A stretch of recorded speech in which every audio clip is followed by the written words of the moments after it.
Welcome back to my channel. तो अभी just भाई सीबीएसई का रिजल्ट आ गया अचानक से, और मेरे पास उमंग ऐप था ही नहीं। तो चलो without wasting any time let me tell you कि मेरे कितने मार्क्स आए हैं इन ईच सब्जेक्ट और मेरी टोटल कितनी परसेंटेज बनी है। तो थोड़ा सा कॉन्टेक्स्ट के लेके मैं बता दूं कि मैंने बस लास्ट के जो गैप डेज थे उन्हीं में ही पढ़ा था, एंड थोड़ा बहुत जान में पढ़ा था, जान के मिड से, क्योंकि there were some situations in my house जिसकी वजह से मैं नहीं पढ़ पाई थी पूरे साल, एंड मेरा सब कुछ ही ख़राब हुआ था इस साल। बट थैंकफुली रिजल्ट ठीक ही आया है। Now let me tell you the marks. Honestly mummy तो इतनी खुश नहीं है एंड मैं भी इतनी खुश नहीं हूँ, बट बस एक चीज़ है कि एक चीज़ क्लियर हो गई है, तो अब इतनी कोई टेंशन नहीं है।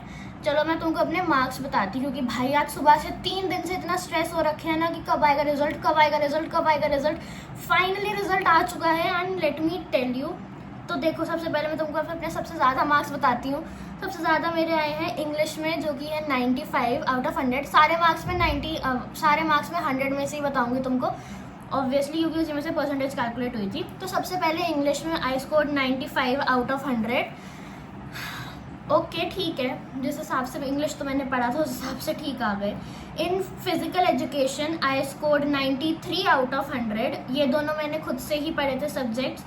उसके बाद एक्चुअली फिजिकल एजुकेशन में मैंने थोड़े ज़्यादा एक्सपेक्ट करे थे, क्योंकि मैंने अच्छे से पेपर दिया था, but I think because of my writing और समथिंग मेरे मार्क्स इतने कट चुके हैं। बट हाँ, आई am so stress right now. इतना ज़्यादा मेरे को वो हो रहा है ना, टेंशन एंग्जाइटी पूरे दिन से, मम्मी को भी इतना हो रहा था, बट इस हिसाब से ठीक है, चलो कोई नहीं।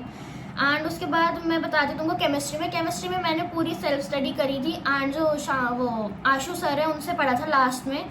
बाकी पूरे साल मैंने सेल्फ स्टडी करी थी, जितनी भी करी थी पूरे साल से क्या ही करी थी, लास्ट के 15-20 दिन में ही मैंने पढ़ा था, मैं पढ़ पाई थी। तो उसमें मेरे आए हैं 81 out of 100।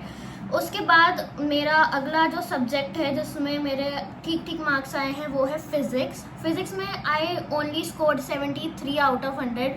Quite bad, but भाई मैं तुमको बता रही हूँ, मैं डेरिवेशंस करके चली गई थी लास्ट मिनट एक दिन पहले, एंड मैं बच गई भाई। अच्छा मैं डेरिवेशंस कर ली थी, नहीं तो मेरे नहीं बन पाते इतने नंबर, भी 40 से ऊपर नंबर बन ही नहीं पाते। But still I scored 73 out of 100 in physics का पेपर मेरा मुश्किल भी आया था, एंड उसमें कुछ आउट ऑफ सिलेबस क्वेश्चन भी था, एंड उस हिसाब से ठीक है। मैंने PYQs तक नहीं करे थे फिजिक्स के इस साल, क्योंकि मेरा हो ही नहीं पाया था भाई। I am so stress, please don't mind me right now. अब let me tell you my final marks.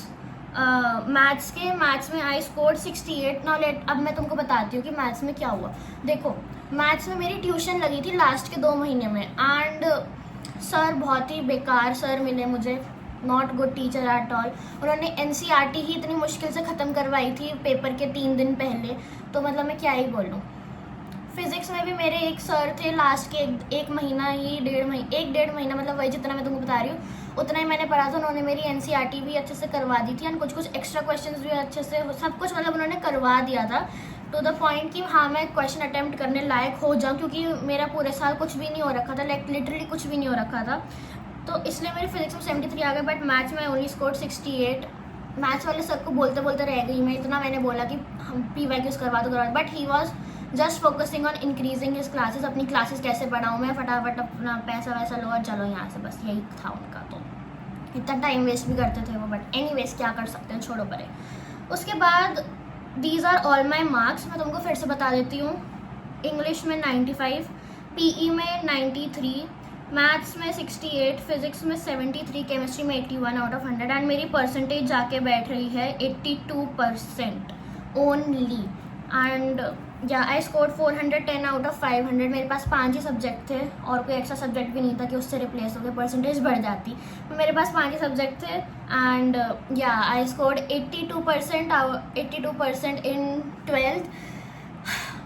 At least एक चीज़ ठीक है कि 75% क्रॉस हो गए। इतना ज़्यादा टेंशन हो रखा था, मम्मी को इतनी ज़्यादा एंग्जाइटी हो रखी थी, लिटरली वो काम भी नहीं कर पा रही थी, अपना हाथ पैर उनके काँप रहे थे, एंड मैं पढ़ ही नहीं पा रही थी। एंड अब सिंस मेरे 75% आ चुके हैं, I am on the safer side.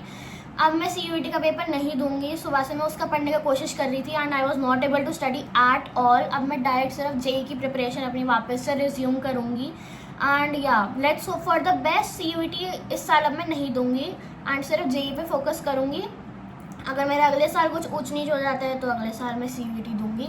So that was my result. I hope तुम लोगों को पता चल गया हो एंड आई होप किसी को भी कोई मुझ पे वो ना हो दिक्कत परेशानी। एंड मैं अपनी जो मार्कशीट है वो यहाँ पे लगा दूंगी, तो तुम लोग देख लेना। So that is it for this video. If you like it, don't forget to like this video and subscribe to my channel for more study related content. Bye, take care.